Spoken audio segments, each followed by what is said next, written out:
Welcome, welcome, welcome. Today we got a Welcome. little NBA Finals preview for you. I am your host today, Joey. Joined as always with me today is Dre. Hey, we'll be back on Sunday. He's doing grown man shit. um, yeah, so today we got a little bit of an NBA Finals preview and maybe a little MLB update. We'll see. We'll see how the things go. How you doing, Dre? Oh, good, brother. I just bought a new car recently. Nice, If dude. we're YouTube talking, funds. huh? I said YouTube money. Yeah. No. Um, no. Got a new car. Work's going good. Sports are going great. Throwing some future bets. I mean, I probably shouldn't. Ooh, let's hear it. Let's hear it. Hey, can you talk about betting? I'm sure it's okay, Can, right? yeah. Yeah. Yeah, you Okay. went to the casino, right? Yeah, I went to the casino. I actually did. Went There to you the go. casino We can talk about and betting. They have betting shows. I put some futures bets in, and I actually wanted to. Let me spit you something here. All right, all right. ISO, you want the Jalen Brunson ISO? You want the Yeah. Houston Rockets Harden ISO? Either one. Okay, okay. We will I'll go to the corner. I'm in the corner. So this has nothing to do with the NBA Finals. It was a bet I did. So I was looking into some futures for the NFL, and someone that has like extremely low odds, in my opinion, to win the MVP. It probably won't happen. It's a quarterback-driven league, right? So I mean that's why. But I mean to throw 5, 10, 15 bucks at it, depending on how much you want to ball, like I think it's like plus 10 or plus 12,000 odds. So I threw down, I believe it was like $5 or $10 on Travis Hunter winning MVP. Now, hear me out. The reason behind my madness, other than just throwing a pebble in a pond, I figured, okay, you have Shohei Ohtani in baseball, that over the last few years has just taken the league by storm. Okay, and what has that man done? He's done two things. He's played two positions. Excuse me. He's hit and pitched. So I'm sitting here thinking, if Travis can really do this thing, if he can play mainly defense is what I'm thinking, and then you sprinkle him in the offense. I'm talking about, you give this man anywhere from, let's go, 3 to 6 interceptions, maybe one of them to the house. Some good pass breakups, just some decent overall numbers, obviously, behind that.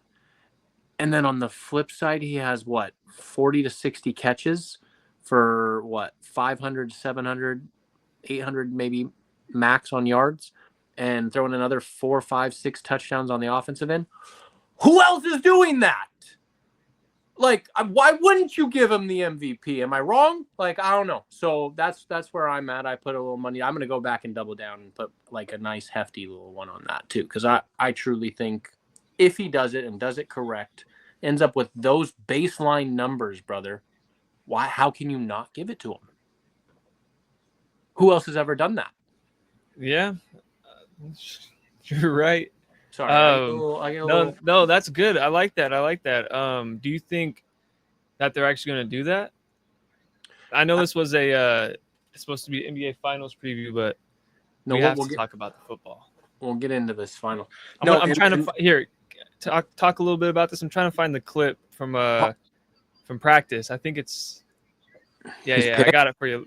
I'm gonna try to go ahead, talk. I'm gonna share this real quick. So yeah, I mean, and my thought process, like I said, is just what I've heard already is that they're going to let him do both. They're going to let him play. They've been working mainly with him on the offensive side, and maybe that's because they think he's just fine on the defensive side, and they want to just get him more prepared and more. Yeah, I don't know. Yeah, that's gross.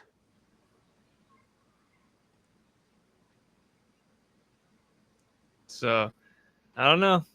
I mean, that wasn't against Brian Thomas, though. To be fair, I'm gonna throw a little bit of hate. Like, all I know is that if this man can play both sides of the ball, and I mean that's a lot, 3 to 6 like usually the league lead is 6 to 10 interceptions, somewhere in that realm. It's not ever getting higher than that anymore nowadays. Used to get up there, not anymore. Mm-hmm.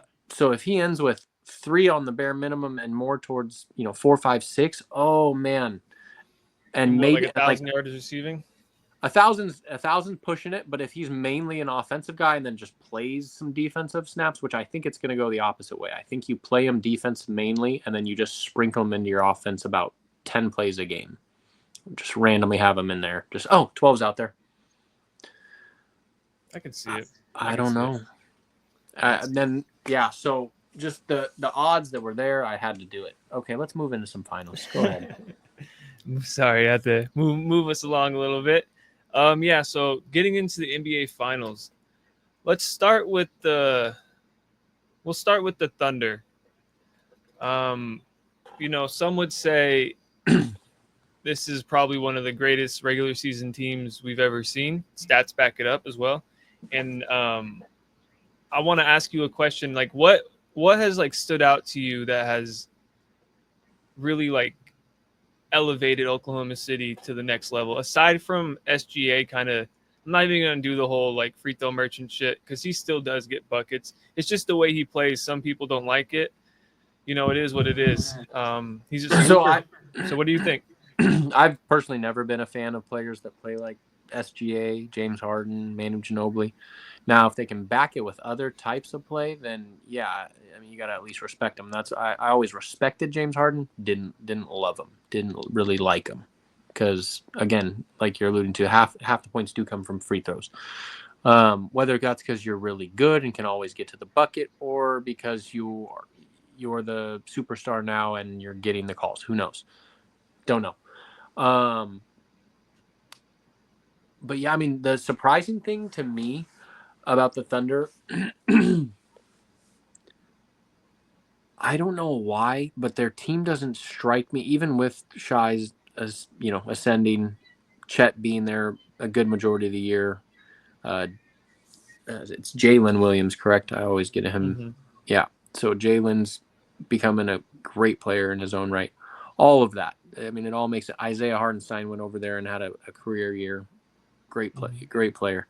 I mean, so they really just have something for every single aspect, and I think that's really what it ends up boiling down to. I mean, they have depth. They have a superstar. They have a secondary superstar. A third. They have Alex Caruso. Throughout the playoffs, one thing that's been consistent is just the team defense. The toughest matchup was against Denver, and that's because they're not really built to kind of play against a player like Jokic, best player in the world. And they're built to be able to like stop the guards and stuff, right? But you saw during the Nuggets series, Alex Caruso played some defense on Jokic, got away with a lot of fucking fouls, whatever. But throw a little bit of hate. It's what I do. That's just one thing that I've noticed that's been consistent about this team is their defense, and that's kind of what got them through the toughest series of the playoffs for them, which was the Denver series. And it's been pretty impressive to watch. However, I do think Indiana is like the minor league version of Oklahoma City, right? Like they push the pace, they play 94 feet, they want you to play their game, their style of games. What fucked up the Knicks in the last series, aside from just the Pacers being able to make ridiculous comebacks and Halliburton just kind of showing his ass. I don't know. I'll give my prediction at the end of this conversation, but I do think Oklahoma City's defense will be overwhelming because they have the recipe to stop Halliburton. It's going to really be on Siakam and players like Aaron Naismith. I like him. What the hell? Him a lot. Yeah, what the Halliburton. And then Benedict Mathurin, that he's going to have to show up. He had one good game in the blowout loss against the Knicks when they really just had an off night. And that's really been it. Aaron Naismith, I think he's going to have a lot of time guarding SGA. And what I want to kind of keep an eye out is, like, say game one, they let Naismith get a little bit more like contact with him up and like bumping and stuff. Oklahoma City, I was listening to a pod earlier today, and somebody mentioned that Oklahoma City and the Knicks are the two teams that file the most complaints to the NBA. like, hey ref, look at this. Hey ref, look at this. Hey ref, look at this. So keep an eye out for that. I'm not saying it's rigged, but I am saying the refs have a very big impact of the game. Like they don't control the outcome, but they control how it goes. Like if you notice throughout the playoffs, you get a lot of like loose whistles in the first half, but when it comes to crunch time, there's a lot of questionable calls. And That's how prime it's example, always been. prime example is it was 1-1. Go just talk about the Lakers real quick when playing against Minnesota. 1-0. The Minnesota came out and they beat the Lakers' asses in game 1. They were hitting ridiculous shots, yada yada yada.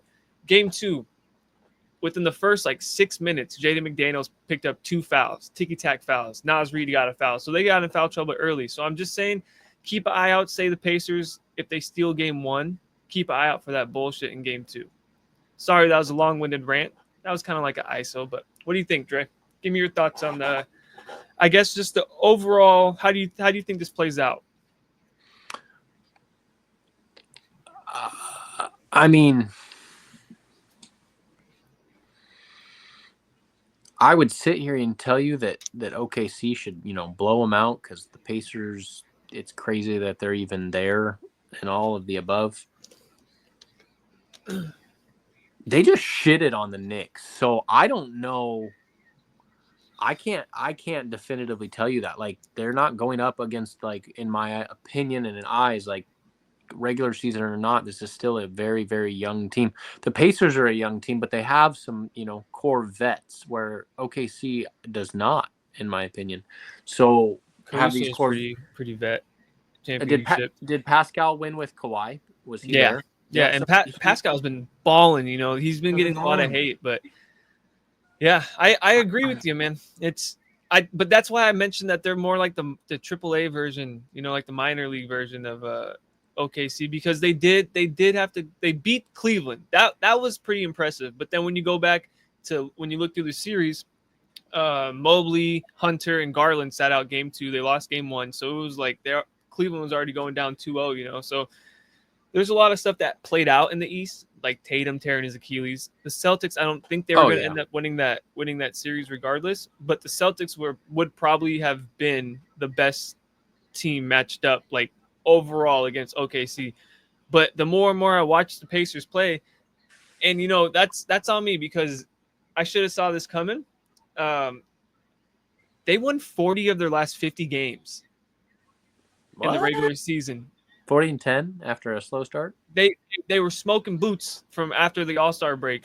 It was and they had like the number 1 offense to like closing out. Like not this right here, the stats right here. It obviously says the Thunder they had a better regular season points wise or whatever, and obviously overall. But don't forget, Haliburton was playing like shit in the earlier part of the first beginning of the season. So that's just an 82 game sample size. I was giving you guys more like a 50 game sample size, but that's just something to keep an eye out. I don't think it's going to be a wash because they got Rick Carlisle as well. Like he did it against the big 3.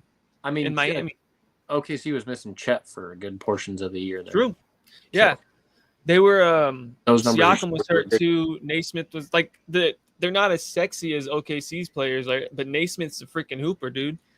6 threes against the Knicks, single-handedly willed them back to win game 1. And then you got Mathurin and then Nimhard. Mm-hmm. Those are the 3 like just like Nimhard, Mathurin, like they're not the sexiest names, but they're dogs, right? And Miles Turner. They're all about 6'6", just scoring guards with a little D. Mm-hmm. 3 and Ds, but McConnell. Mainly scorers. But like, make no mistake about it. Like Miles Turner can get played off the floor. They don't really have a backup big. They have Thomas Bryant. But he got played out. Let me see if I can find it. Who was there? Gosh, I forget his name, but it was somebody that Tony Douglas. Oh no, Tony Bradley. Tony Bradley was getting PT over Thomas Bryant. So like they're pretty thin outside of Miles Turner and Pascal. Obi Toppin's another player that we haven't talked about that could be an X factor for them as well. Like he's physical. He'll probably get a lot of run against Hartenstein and Holmgren as well. Who's their starting three? Do you know? Starting three. Like their small Oh, forward. small forward? Naismith. So they do play a little small, but that's because, yeah. Naismith isn't small, though. They're not. I'm telling you, Naismith, Nemard, or Nimhard. whatever, and Nimhard. Matherin. They're not any taller than 6'6". I promise you. Let's see this. So unless they are just straight lockdown, Give me he's so good at D. Give me 5 seconds on Miles Turner. What do you think? X factor, non-factor? I mean, it depends. I don't know. I think he'll get played. I Yes, if he's feeling. I have himself, OKC 5. I don't think there's only been 9 sweeps in the NBA Finals. 2 of them, unfortunately, were against LeBron. But the and speaking of that, Obi Toppin right there, 6'9". So yeah, he's behind Siakam for sure. Sorry guys, this is live and direct. We're trying to no edits here. Nimhard. Yeah, he's probably like 6'5". Oh yeah, 6'4". And then where is Halliburton? 6'5". Swear, bro, 2K makes him look like he's like fucking 6'9". I know he's huge. Where's They might have him at like 6'6" or 6'7" in 2K though. That might be the problem. There's one more that. Where is he? Naismith not on here? Not for nothing? Aaron Naismith to the right. Where? Dunk score leaders. Andrew. Where? Under dunk score leaders. Oh. 6'6". 215. Got drafted to the Celtics. And I know Benedict's a 2 guard, so we don't even. Oh yeah, where's Benedict? What a fucking awesome name. Benedict Matherin. Like, dude, and he just hoops. I like the Pacers, man. They're a fun team. You know, like it's a lot easier to root for them than some OKC fans that will probably end up trying to say that this counts as a Sonics title. Absolutely not. No. Fucking bullshit. What do you think about that, Dre? Give me 5 minutes on that. Go. 5 minutes. I ain't got but 20 I'm just kidding. 5 seconds. No, it is not a Sonics title, as much as that pains me to say, and you want to say it just to say it, but I don't need an ISO.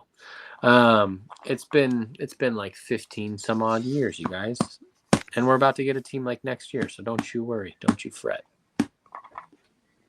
That's been said for like the last 5 years too, by the way, that we're going to get a team next year or soon. But I swear, because the Kraken, I don't know, check it out, the Kraken's arena, I think that is the reason why we are able to get a team now. So, well, Seattle Storm too, as well. Shout out to the Storm. Shouts out to the Storm. That's been their fucking arena all along, dude. What happened? Key Arena. Yeah, but now it's it Climate got Pledge. renovated. Yeah, it's pretty dope. I haven't been there, but my one of my coworkers mentioned that you like walk in and you just go like straight down, and then it just opens up to like this massive arena. Pretty cool. Bring back the Sonics, man. We need them.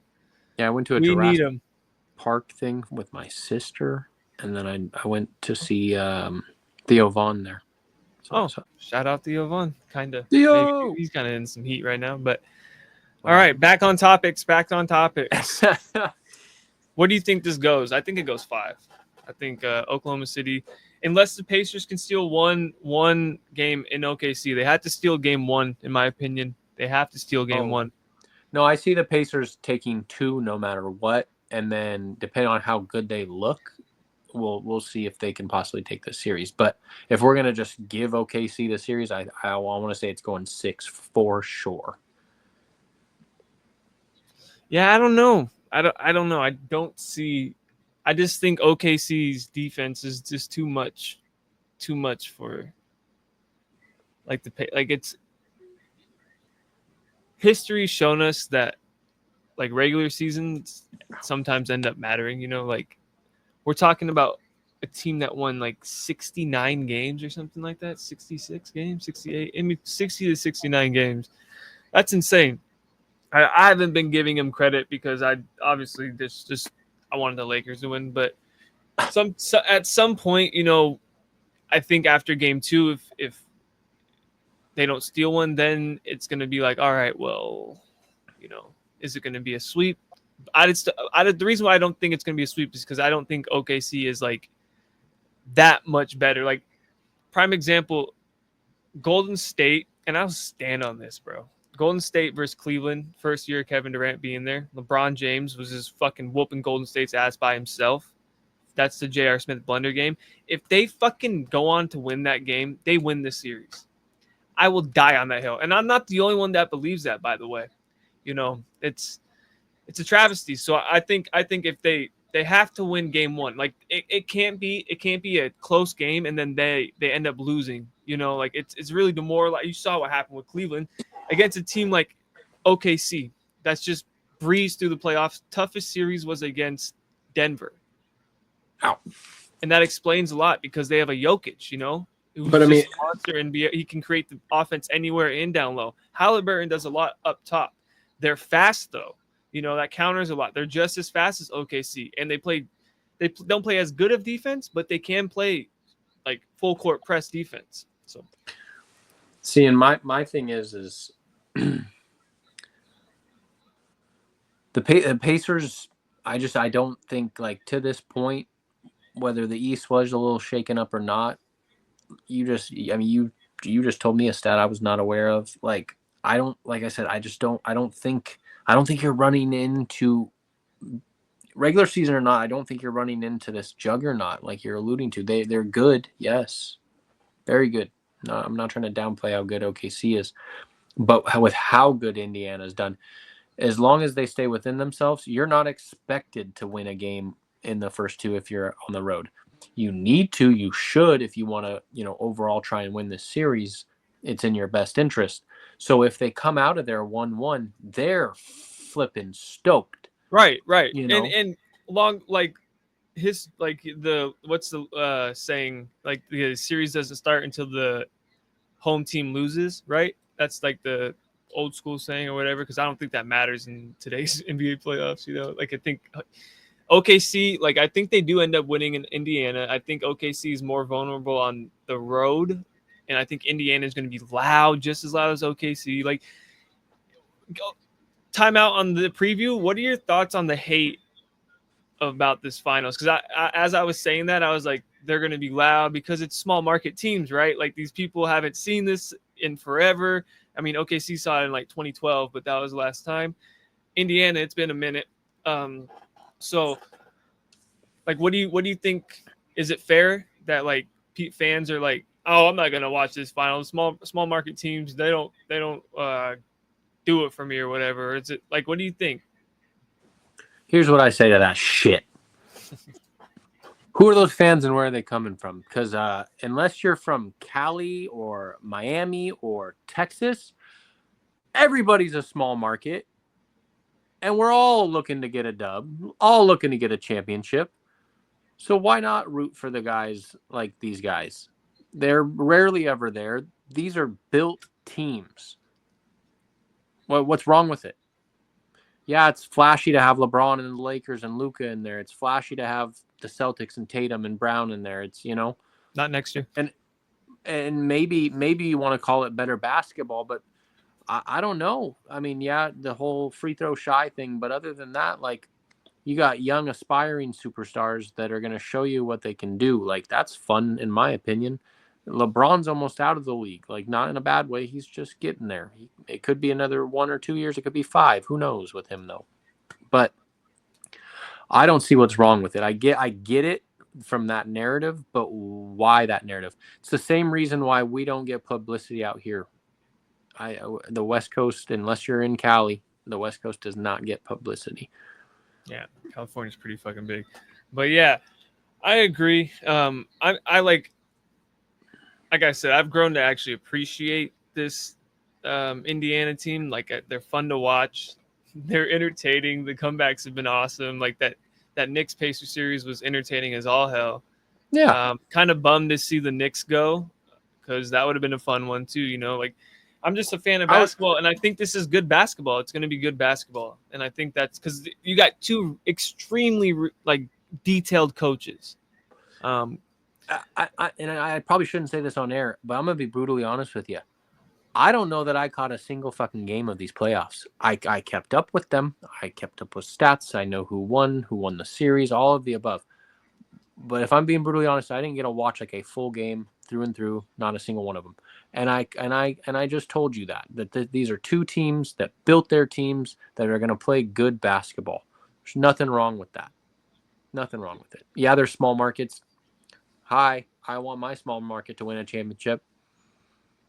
Yeah, I don't necessarily think like in the NBA it's not like Portland isn't necessarily like a small market. I wouldn't call it, right?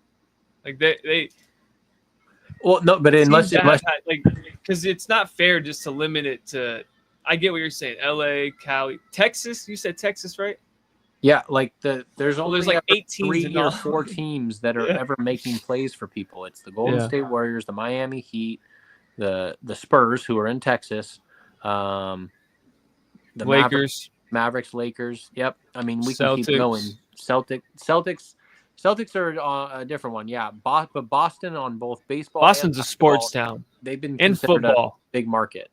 Yeah, and in football. So they're a sports town through and through. So Yeah. they're different. They should be considered a small market, but because they're so good, they've built themselves into big markets. So Give me 5 seconds on Tibbs getting fired. Tibbs, I wrote something down for this, dude. Can we talk about that actually? That's some. Let's talk about it. Let's go. Let's unpack it. I like this. Let's go. I'm tired of these coaches. That is not your problem. Getting rid of coaches that are winning. Growing up, I have never seen it before in my life. Maybe I'm wrong. Maybe I'm not thinking through and through here. I don't remember winning coaches ever just getting let go unless they got like something happened. Unless they were going to court for something or something. You know what I mean? Like going to drug rehab program, something. I don't know. They didn't just get fired for being good. Just because they didn't win a championship. Like who you always just hope to get there. And if you are good, you know you can get to a certain point no matter what. They're getting to that certain point every year. What was wrong with Mike Malone? What was wrong with Tibbs? I got you. I'm going to counter this perfectly. I'll lay out my theory. Tibbs has been there for 5 years, right? And if you go back, think about it. Like, who's the longest tenured coach? Eric Spoelstra. Yeah, Pop.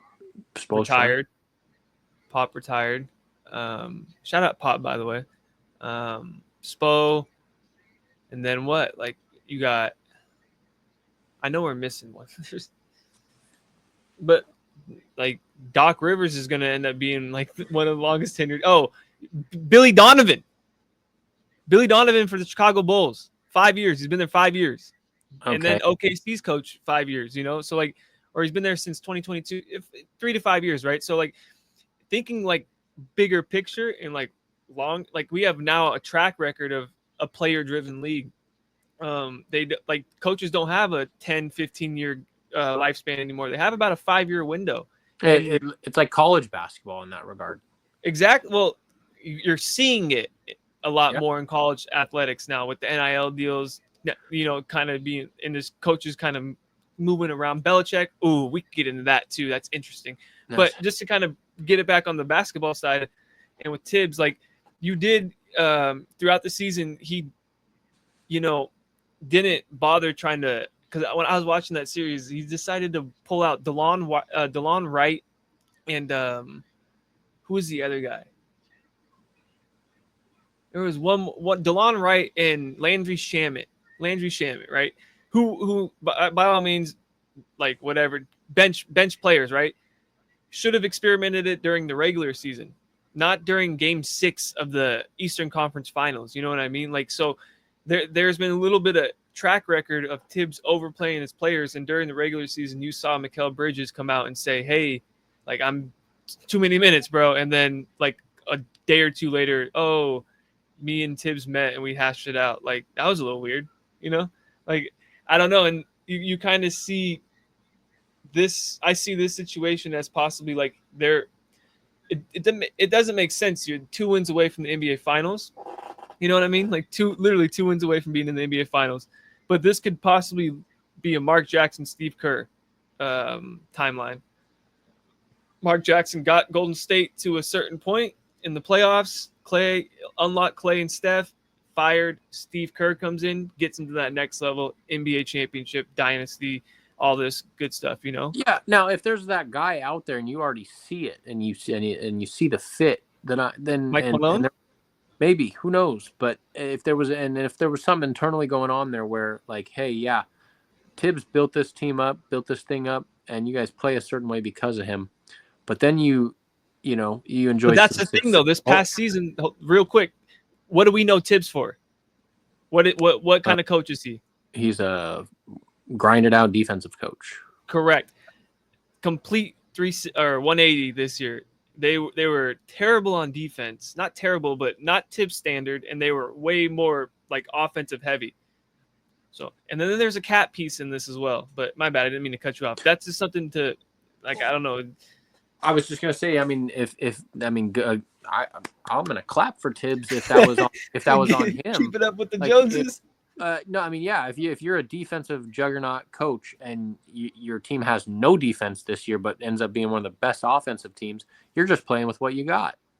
Like individually, you have Mitch Robb, you have Bridges, you have Deuce, you have guys, OG. You have Josh Hart, who you like to be that kind of grinder guy, like. So he has his guys, but if the defense just simply wasn't there, okay, well then let's not focus so much on that and let's score the rock. And it got them success. What I was going for, though, is if this man got them there, built it up, and then once they saw the success / got into the playoffs, if he was kind of overdoing it and it was kind of rubbing off the wrong way on the players, and if the players kind of got to a point where they thought like, oh, no, we have so much talent in here, we did this. You brought these people in and we did this. Well, yes and no. You know what I mean? Like.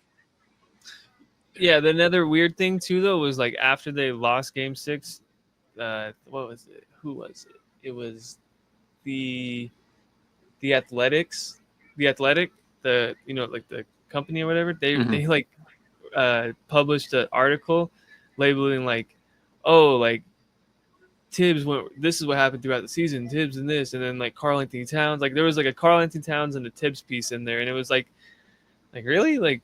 That's pretty weird, Like it's he overworked him or something, or what? No, but it was just the timing of it, right? Like it was immediately after Game 6, within like an hour and a half, 2 hours, that article got published, and it was like, okay, so they were waiting on this, and they just had to maybe change up a couple words and then like add like, and then the Knicks ended up losing in 6 games in the Eastern Conference Finals. I just find it a little weird, and who knows? I think they they're going to try to maybe hire from internal. Don't forget.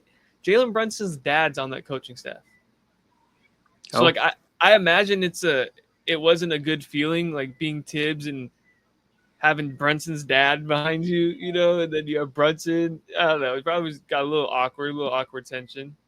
All I know is it comes in steps, man. And the Knicks built their steps and they got to here this year. Right, but they have nothing. Like they have to run it back with this team unless they trade like what they can maybe trade. I heard Bill Simmons talk about like, oh yeah, Cat for Giannis, but if you're Milwaukee, you're not doing that, right? Like Cat and somebody else for Giannis, and then if they don't get this extension done with Bridges, that's like a perfect fit in San Antonio. See, I have a firm belief that if Giannis gets moved out of Milwaukee, he gets to choose where he's going. Right. So, if I'm sorry. No, you're good. I was just going to say, if I'm Giannis, I'm staying in the East. Like, you have you have the Cavs. Who knows what the fuck's going to happen with them? They obviously have to figure some shit out. You have Tatum out for the year. The Celtics aren't going to be the same next year. You got like Miami trying to figure out what they're going to do. So then I'm trying to stay. Who makes a play for him other than the Knicks? Well, no, it comes down to if Giannis wants to leave, right? Like, so ultimately, if I'm him, I'm like thinking like, okay, like, give it one more shot maybe, because you're gonna end up playing the Pacers again in like the finals, or not in the playoffs, and the Knicks. Like if you really think about it, like the Bulls are going to end up being like the 5th seed next year in the East. The Celtics probably will end up being the 8th seed because they'll make the playoffs. It's just so ugly over there in the East. I could see LeBron should go back to the East, go back to Cleveland. My thing is I could see Giannis if he does make a play. The only thing that would make sense, like you're alluding to, is like if you go to a team like the Knicks and they have to trade away Cat and more. I mean, you're left with a good team still, and you still have a co-star in Brunson, but he had a good team in Milwaukee. He had co-stars in Middleton and then Lillard. Like,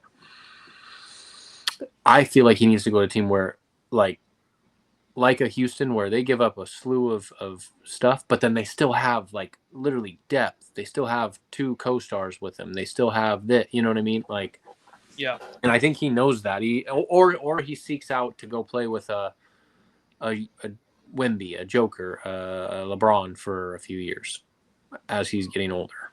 I don't know. Yep. My headset died. Oh.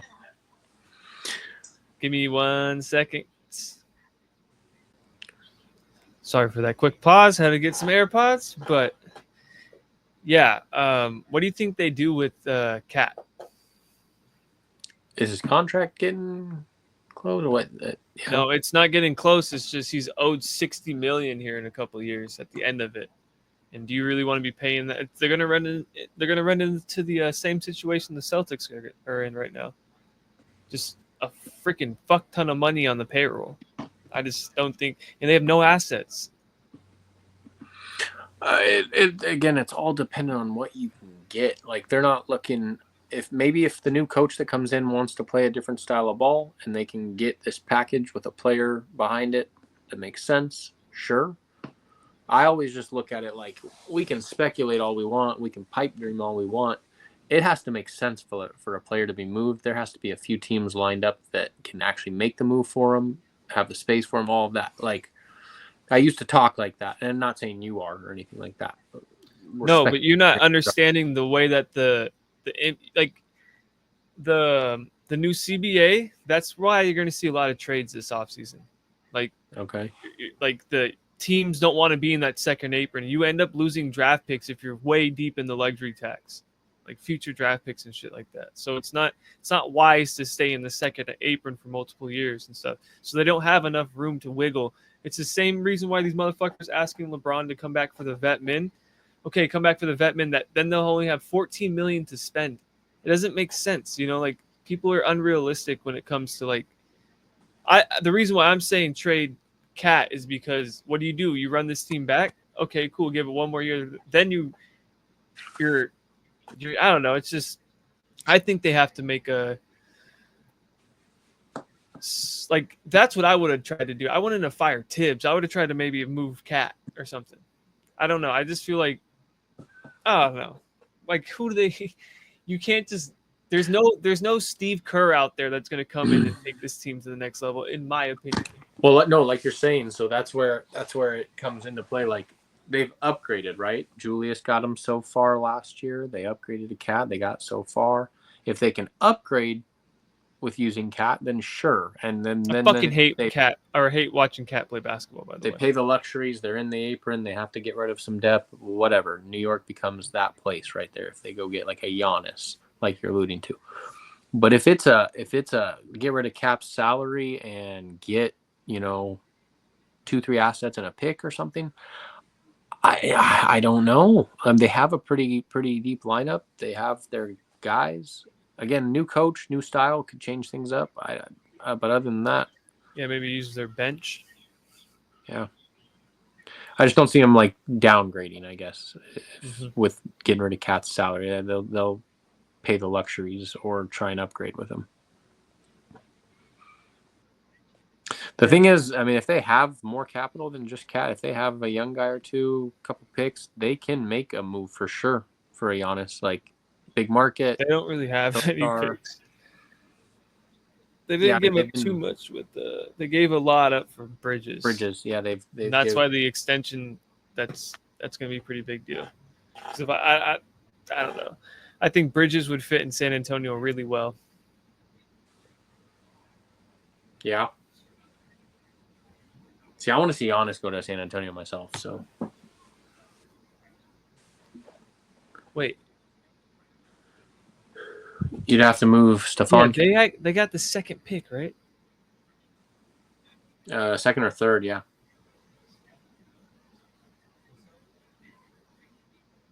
Man, The draft's going to be interesting. the West is going to be fucking stupid next year if Giannis goes West. Stay East, dude. Cooper Flag's going to end up in freaking Dallas. You know, like it's just going to be a Dallas freaking keeps that dogfight. If Dallas keeps that pick and they draft Coop, and he's as advertised, I don't think they will. But listen, if he's as advertised, and they have Clay, they have Kyrie, they have AD, are they instantly a contender next year? I mean, obviously. Well, Kyrie's going to be out for I think like half of the season. Okay, because he tore his Achilles. That's fine. So Coop gets. Well, it's not fine. No, but Coop gets to learn his role. Kyrie. Huh? Coop gets to learn his role in the midst of Kyrie being. They have a lot of bigs. Yeah, I think it could work, but I think you have two different timelines. You got the AD Kyrie timeline, and you have the Derek Lively and Cooper Flag timeline now. Like Klay Thompson's freaking Good old. name. Shout out Klay. Sorry about the passing of his dog Rocco, the bulldog. But yeah, shout out you, Klay. Hope you're doing good. But yeah, I don't know. They're interesting. They're definitely contender. I would say let's see it because that's on paper cool, really fun 2K team as well. But like I said, Kyrie's gonna be out. AD, we know is a monster, but one bad fall or like one bad awkward angle and it's a 2-week injury or something, you know. Gafford, I think, is gonna get moved. I think they have too many bigs. They would have Cooper Flag, AD, Lively, Gafford, PJ Washington, and it's too many on your. I mean, you can never have too many, but I don't know. I think that they're also going to be, again, back to my point about the trades. I think they're going to be in the trade market as well. Why not? Why not Gafford and number 1 overall pick for Giannis? And they got Max Christie too, man. I'd move like a. It's probably stupid to even say this, but I'd move like a Gafford and a Lively and a second-round pick or 1 first 4 years from now for like a Kristaps. AD, Kristaps. Again, if you're, you have to, if you're Dallas, you've been blessed with the number 1 overall pick to reset. And what you're saying is you want to trade away Lively, who's on the Cooper Flag timeline, to bring in a Porzingis who was dying during the playoffs, like literally had to get taken off the court because he quote unquote couldn't breathe. I just don't think that they would do something like. You have to keep in mind, Dre, like you're like the AD Kyrie timeline. It's the same way like when the Lakers immediately traded for Luka. It's not LeBron's decisions or LeBron's team anymore. It's like, what are we going to do to build around Luka and like LeBron, but it's more towards like Luka, right? So I think that the Mavericks will probably end up looking like the same. Like I think they probably could get the contracts match up, ship Clay back to maybe Golden State, maybe, and then like a Gafford 3-way trade or whatever. Gafford goes to some, like, I can see them doing something like that, but because Kuminga is another interesting player. I just think it lines up with the Cooper Flag timeline. Have you seen another team like set up like that though? You know what I mean? Like you have 2-3 solid, like 2 superstars, 2 or 3 solid vets. And then Lively is no slouch. He's a good young center. Yeah, I have. I think this has 2 ways to go, and it has the. Do they move the pick? 20. No, hear me out. Yeah. So this is what I'm saying. It has the 2016 LeBron going back to Cleveland. Cleveland has the number 1 overall pick. They trade for Kevin Love vibes to it, right? Let's put our conspiracy hats on now.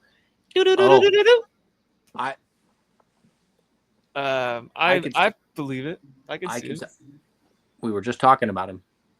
Why wouldn't it make sense to trade for Giannis?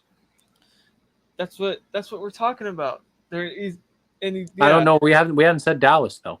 No, I did say Dallas. I think you just weren't. You're selectively hearing. I literally said it like 3 minutes ago. Dude, Dallas makes a lot of fucking sense. The first pick, you slide Lively, whoever you need. You reset if you're Milwaukee. You have Dame come back off of an Achilles injury, like I said, midseason or whatever.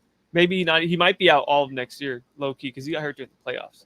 So, and send Lively out there as well, because you got Ooh. Wow. I mean, if what's his name wants to be all about defense, a combo of AD and Giannis will get that done, and have Kyrie disperse the ball around and hit those clutch shots. You have yourself a unit. Keep in mind though, the aprons. No.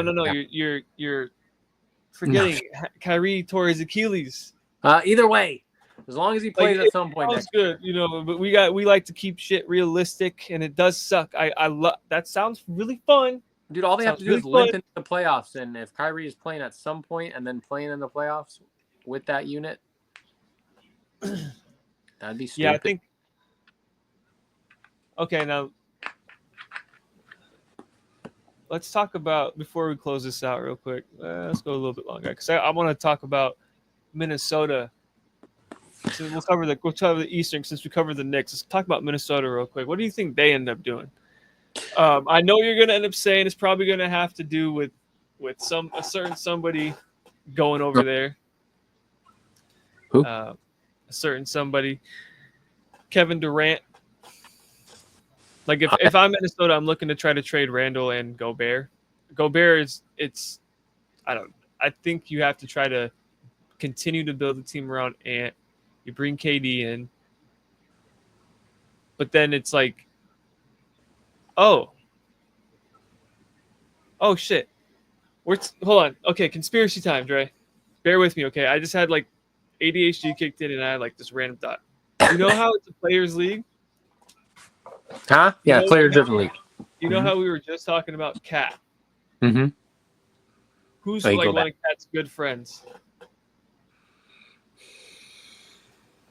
I think they played together in Kentucky. DeMar DeRozan and Devin Booker. Ooh. Not DeMar DeRozan. Devin Booker and D'Angelo Russell. D'Lo, yeah. KD to the Knicks, you're saying, for Cat? What if? Okay, I could see that though. I could see that because the Phoenix Suns don't want to move off of Booker. I don't think so. I think they want to get Bradley Beal the fuck up out of there, but you can't do that. So with D-Book and Cat too, you start to make yourself a better just a team. Whether you believe in Cat or not, like just having that center, actual legitimate 20-point plus, 10 board plus center. That'd be fun. I know actually that I actually see that in a heartbeat. KD going over to the Knicks straight across for Cat. But he said in the past he would never play for the Knicks. Like a lot of teams have said that because of the way that they were. James Dolan kind of ran the team, kicked out Oakley and that whole debacle and shit. And just kind of the way he still was there. managing it. I think so. I think he's loving it though. He's loving the way that they. I was listening to podcasts earlier that were talking about it. They were saying he like handpicks where the celebrities sit courtside and shit. So it's like he's really invested in it. It's kind of weird. I think that would work out for both teams. You kind of like you get KD over there. I think then this is maybe if Bridges doesn't sign the extension, and I really want to see Bridges in San Antonio. I think you would have Fox, Castle, send like Vassell or whatever over, like a sign and trade Vassell and somebody over to the Knicks. And they're gonna end up. They got the number 2 overall pick. So if they end up keeping it and drafting Dylan Harper, be a good little build. Yeah. Any other trade theories you got? Not off the top of my head like that. Just as we talk, they come up. But I mean, yeah, I could see Cat for KD. we always think like that, though. It's like Cat would love to play with Booker. I'm sure Booker would love to get a rejuvenated, younger Cat in the building. Like, and then why wouldn't the Knicks they're upgrading as far as the player goes. The situation, maybe not so much. He's 38 years old, but yeah, I mean, I also think OKC will be in the. OKC has to do something. Well, they still have so many picks and all that. Well, listen, and we can debunk the so many picks thing. They have a lot of picks, but they don't have. It's the quality of picks they don't really have. Brooklyn has the sexy picks, like it may be like OKC has But you realize OKC Atlanta C. They can't keep all the players. I understand that. And then, like I said, when SGA if he wins Finals MVP, he's just going to go up in price. So back to the aprons. But this is why. Go ahead, and then I'll finish this. Sorry, just because he's a hot name, and there's not really anybody else out there that's worth it like